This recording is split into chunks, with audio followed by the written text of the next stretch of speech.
दोस्तों, तमिलनाडु की राजनीति जो सिर्फ दो पार्टियों डीएमके और एआईएडीएमके के इर्द गिर्द घूमती रही, वहां आज एक फिल्मी सुपरस्टार की पार्टी सत्ता में है। लेकिन सत्ता में आते ही मुख्यमंत्री थलापति विजय की सरकार के सामने एक के बाद एक चुनौतियां खड़ी हो गई हैं। अब हालात ये हैं कि विपक्ष के तीन बड़े धड़े डीएमके, एआईएडीएमके और भारतीय जनता पार्टी एक साथ आकर विजय सरकार के खिलाफ मोर्चा खोल चुके हैं। तीनों दल राजभवन पहुंचे, राज्यपाल से मुलाकात की और लिखित शिकायतें सौंपी। आरोप है पुलिस के दुरुपयोग का, विधायकों की खरीद फरोख्त का और सरकार में असंवैधानिक दखल का। तो आखिर माजरा क्या है? कैसे एक फिल्म स्टार तमिलनाडु का मुख्यमंत्री बना और अब उसकी सरकार पर इतने गंभीर आरोप क्यों लग रहे हैं? दोस्तों, तमिलनाडु में इस साल विधानसभा चुनाव हुए 234 सीटों के लिए।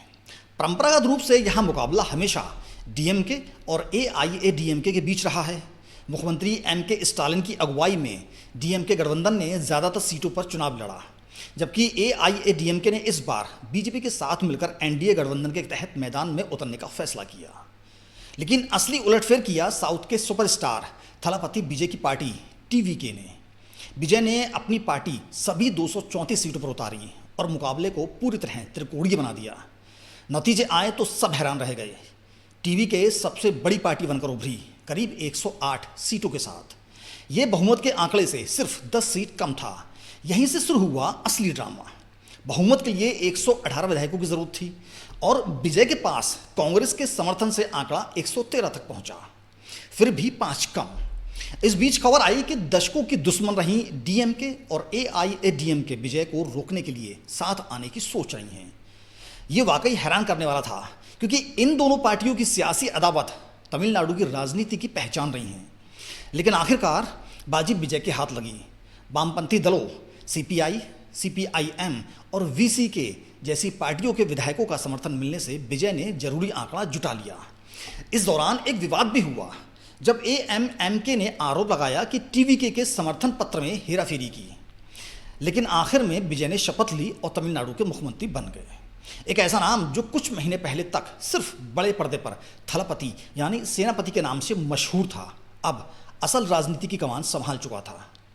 राजनीतिक विश्लेषक इसे तमिलनाडु का केजरीवाल मूवमेंट बता रहे हैं।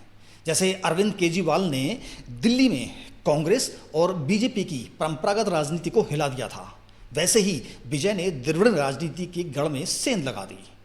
लेकिन सत्ता में आना एक बात है और सत्ता चलाना बिल्कुल दूसरी बात। विजय सरकार को बने अभी सिर्फ कुछ ही हफ्ते हुए हैं और मुश्किलों का सिलसिला थमने का नाम नहीं ले रहा है। सबसे बड़ा और सबसे गंभीर आरोप है सरकार गिराने की साजिश का। मामला तब सामने आया जब उथंगराई से टीवी के विधायक एन एलाया राजा ने चेन्नई पुलिस में एक शिकायत दर्ज कराई। विधायक का आरोप है कि आईपीडीएस नाम की एक कंसल्टेंसी फर्म से जुड़े एक शख्स ने उनसे संपर्क किया और विधानसभा अध्यक्ष जेसीडी प्रभाकरन के खिलाफ अविश्वास प्रस्ताव का समर्थन करने के बदले 35 करोड़ रुपए की पेशकश की। विधायक ने यह ऑफर ठुकरा दिया। इसके बाद पुलिस ने जांच शुरू की और अब तक 3 लोगों को गिरफ्तार किया जा चुका है, एक चेन्नई से और 2 करूर से।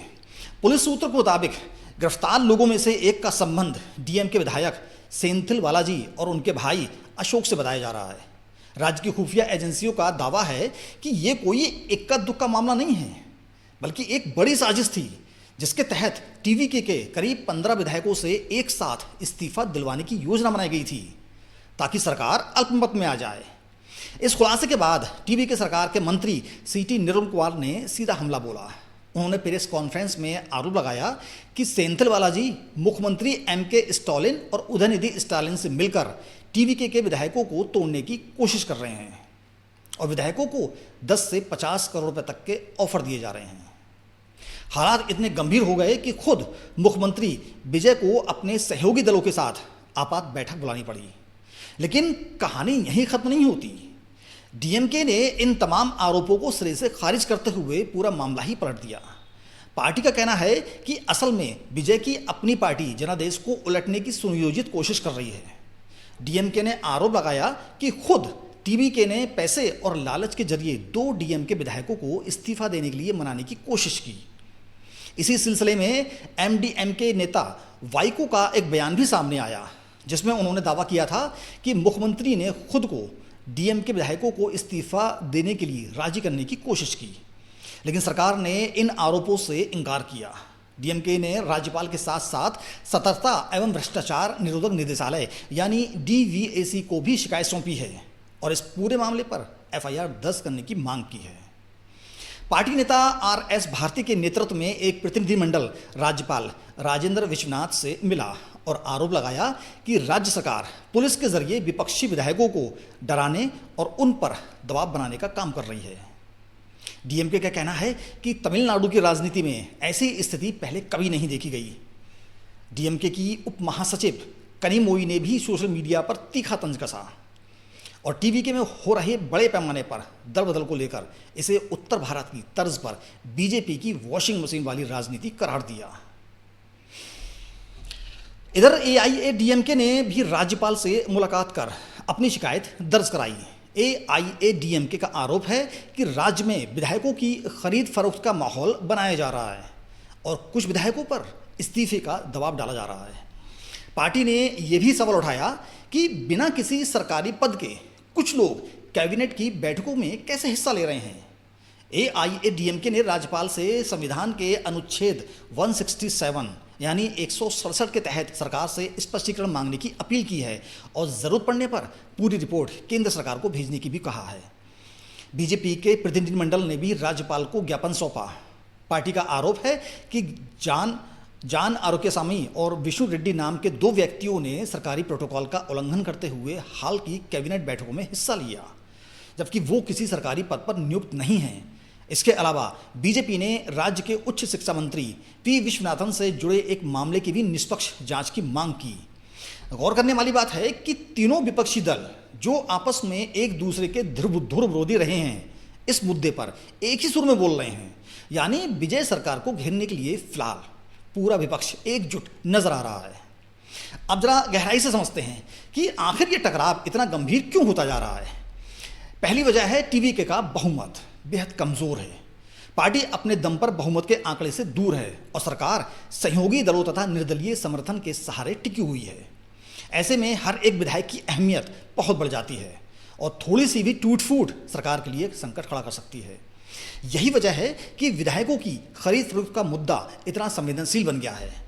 दूसरी वजह है गैर राजनीतिक व्यक्तियों की सरकारी कामकाज में मौजूदगी का आरोप। विपक्ष का कहना है कि जो लोग किसी संवैधानिक पद पर नहीं हैं, वो कैबिनेट बैठकों में भाग ले रहे हैं। ये सीधे सीधे सरकार की कार्यप्रणाली पर सवाल है, क्योंकि फिल्मी दुनिया से आए विजय की टीम में कई करीबी लोग हैं जिनकी औपचारिक भूमिका साफ नहीं है। तीसरी वजह है पुलिस और जांच एजेंसियों की भूमिका। विपक्ष ने आरोप लगाया है कि राज्य सरकार पुलिस तंत्र का इस्तेमाल विधायकों को डराने धमकाने के लिए कर रही है, जबकि सरकार का कहना है कि असल में विपक्ष ही साजिश के तहत सरकार को अस्थिर करने में जुटे हैं।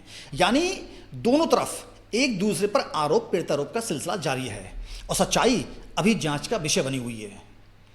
राजनीतिक विशेषज्ञों का मानना है कि ये टकराव आने वाले दिनों में और तेज हो सकता है, क्योंकि विपक्ष अब राज्यपाल के जरिए केंद्र सरकार तक के ये मामले पहुंचाने की कोशिश में है।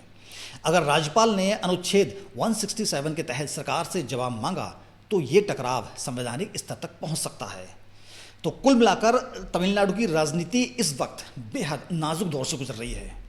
एक तरफ फिल्मी दुनिया से आए मुख्यमंत्री थलापति विजय हैं, जिन्होंने अपने पहले ही चुनाव में दशकों पुरानी द्रविड़ राजनीति को चुनौती देकर सत्ता हासिल की। दूसरी तरफ अनुभवी और मजे हुए राजनीतिक दल डीएमके, एआईएडीएमके और बीजेपी हैं, जो अब एकजुट होकर सरकार को हर मोर्चे पर घेरने की कोशिश कर रहे हैं। सरकार गिराने की साजिश के आरोप, विधायकों की खरीद फरोख्त, गैर संवैधानिक हस्तक्षेप के दावे और पुलिस के दुरुपयोग का इल्जाम, ये सारे मुद्दे अब राजभवन से होते हुए बड़ा राजनीतिक रूप लेते जा रहे हैं। आने वाले दिनों में देखना दिलचस्प होगा कि राज्यपाल इस मामले में क्या रुख अपनाते हैं और क्या विजय सरकार अपना बहुमत बचा पाती है या नहीं। एक बात तो साफ है, तमिलनाडु की राजनीति अब पहले जैसी सीधी सादी नहीं रही।